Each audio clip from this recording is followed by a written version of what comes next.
好，大家好，我係 Mr. Edmund So。今日咧會為大家講解咧就係 HKDSE Sample Paper One 數學科Core 嘅 Q6第六條。咁麻煩大家咧睇一睇以下嘅 message 啦。咁就係我做呢個 video 嘅概念嚟嘅。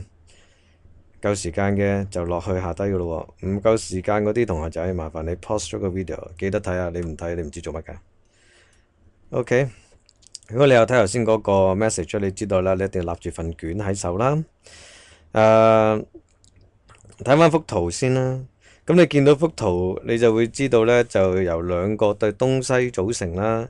咁亦都有一個接駁位啦，就係一個圓形嘅面嚟嘅接駁位嚟嘅。因為呢底呢，你睇下幅圖呢，就係半球，高啲嗰部分呢，就係一個圓錐體嚟嘅。你見到有半球嘅圓錐呢，咁我希望啦，你由今日開始咧，你一定要記翻一啲嘅立體嘅體積啦。咁而家咧畫面上高咧，我已經咧係做咗俾你睇噶啦。其實個樣又唔係好靚嘅。點解咧？因為我一睇一睇，咦話係喎，球體我俾咗個半球體你啫喎。咁一陣間你要自己執生啦。不過咧，我哋先睇咗嗰個柱體先嚇。如果你就咁普通嘅柱體體積咧，咁我哋就會底面積乘高啦。當然啦，我哋講緊個柱體體積係一啲正常嘅柱體啦，我唔會見到有啲咩扭曲咗啊嗰啲啦。OK，咁錐體咧就即係話個底咧就可能係一個嘅平面圖形嚟嘅，平行四邊形又好，長方形、正方形，甚至乎圓形、三角形乜都好啦。咁佢嗰個咧底咧就係一啲咁嘅形。頭先講嗰扎啦 polygon 啦，但係嗰個頂咧就唔再係任何嘅多邊形，唔再係任何嘅 polygon 啦。個頂部咧，佢咧就真係一個頂嚟嘅，就係一個尖端嗰啲咧，我哋叫錐體啦，得唔得？咁錐體體積咧就係1/3乘翻底面積乘高，柱體同錐體咧其實就係爭咗個1/3嘅啫，得唔得？咁好合理啊，因為錐體嘅面積一定係細過柱體噶。咁你話點證咧？話呢個咧，我哋唔需要理噶啦。暫時了呢個程度咧，我哋只係需要咧去識得運算就得㗎啦，得唔得？咁如果你睇翻中三嗰啲教科書，佢話俾你聽有攞啲咩沙粒啊、米粒啊嗰啲啊，我哋唔好理咁多啦。咁你話阿 Sir 唔係喎，我見到啲呢啲公式係俾埋㗎喎，係俾埋，不過係 HKCEE，即係上一代嘅會考，中五考嗰隻會考咪俾埋咯。你哋而家中六考啲就係冇得俾㗎。OK，咁球體體積就係4/3乘以 πr 三次。嗱，留意啦，逢係體積咧，其實都由三條邊乘埋嘅。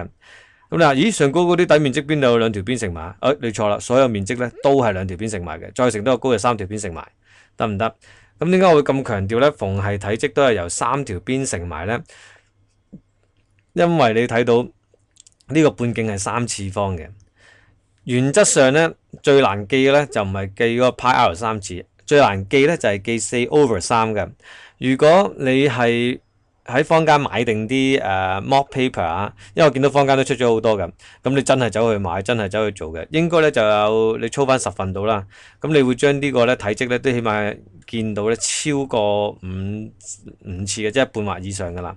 咁你記住每一次你一要處理呢個一啲固體嘅體積嘅時候咧，咁麻煩你就嗱嗱聲及翻呢一個，或者喺你腦海裏邊咧勾翻呢一個嘅公式嘅表出翻嚟啦。其實我會叫呢啲做 logic structure 嘅，即係話我見到嗰樣嘢有咩反應，我勾翻個咩表，嗰個表就係 logic structure 噶啦，即係啲知識結構嚟，知識嘅結構嚟嘅。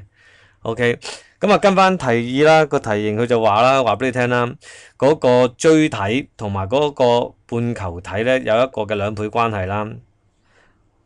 得唔得？咁如果我唔可以喺呢度顯露整個題目俾你啦，如果題目又唔使俾錢嘅，你走上網抄都抄到嘅，你都唔去抄嘅話咧，咁其實你都睇啲 video 都嘥時間噶啦。咁希望你真係走去睇翻啦，因為呢條式嘅成立咧，我冇喺度講咧，因為其實佢嗰啲説話都講得比較露骨噶啦。佢個説話你要睇翻嗰句嘅咩圓錐體嘅體積咧，就係半球體嘅體積嘅2倍，得唔得？咁即係乘2啦。咁如果我話俾你聽個錐體係另外一件嘢2倍，當然個錐體大啲啦，咁個乘以就乘咗落去細啲嗰個嘅體積上高噶啦。OK，然之後 pop 條公式落去啦。嗱，記住啊，球體嘅體積就4/3 派 r 3次，但係如果你半球體你一定要乘翻1/2㗎。That's why 我有個1/2喺呢度㗎。好啦，跟住之後下一步你估下做咩啊？嗱，下一步當然我哋係會清洗晒嗰啲嘅派啊或者多餘嘅份數啦。咁最後咧你就會計到r 等於3，即係嗰條半徑等於3嘅，得唔得？咁嗱，咦阿 Sir 唔係要寫翻個 conclusion 嘅？唔使喎，呢條因為佢嗰條題目上高已經設定咗個 r 俾你，咁佢一求咧就係求 r 就唔係問你半徑幾多咯喎。咁如果佢問你 r 嘅數值，咁你只需要喺你嗰個嘅答題裏邊展示到 r 嘅數值係乜，咁就收工噶啦。OK， 好啦，跟住 B 部分啦，佢話喂，同我揾嗰個固體嘅該固體嘅體積啦，仲好笑，咁即係塞翻啲式落去計啦，係咪？頭一 part 呢個好明顯係個錐體啦，尾嗰一 part 好明顯係個半球體啦，然之後懟翻晒啲數字入去計，就計咗54派噶啦。咁我都正如我喺之前呢個 video 開頭嗰個 message 上高啦，我好希望咧訓練你嗰個logic structure 嘅訓練，即係話你見到嗰樣嘢，你見到啲數學，佢就俾咗啲信息你有啲咩反應啊？例如今次係講嗰個嘅體積啦，其實我哋除咗記體積之外咧，我哋都好應該咧都會識得記埋嗰啲嘅面積嘅，或者係表面面積嘅。所以咧，我喺呢個 video 完結嘅時候咧，我咧就會展示埋嗰啲嘅圓錐體個曲面面積嘅嗰個公式啦，同埋球體表面面積嘅公式俾你睇嘅。咁我好期望啦，你會記啦。如果你記唔到嘅，我期望你翻嚟我 video 嗰度再抄翻啦。有咩嘢好得過喺網上一抄就有咧，仲要係免費嘅喎。咁如果頭先你隻眼靈嘅時候，你會見到啦，頭先。Mr. Emerson 都講漏咗嘢啦，係啦，冇錯啦，固體體積咧，你記住寫翻嗰個嘅 unit 嗰個嘅單位啦，如果唔係咧就會俾人扣 U-1噶啦，整個甲部會扣1次嘅 U-1，乙部係唔扣嘅。但係正如我走出去睇好多老前輩啊，佢喺台上發表好多嘅講座都話，千祈唔好俾我哋啲小朋友唔見過1分啊，1分就係1分，隨時一個 grade 㗎。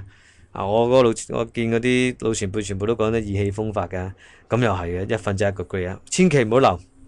好，有咩數學嘅問題請你影低，然之後 email 俾我，我係唔會幫你解答一啲打出嚟嘅問題嘅 hand type 嗰啲，我唔會嘅，我只係會解答一啲 photo 嘅問題，即係話你 take a photo of 嗰個 problem， 跟住你 email 俾我，我就會解俾你㗎啦。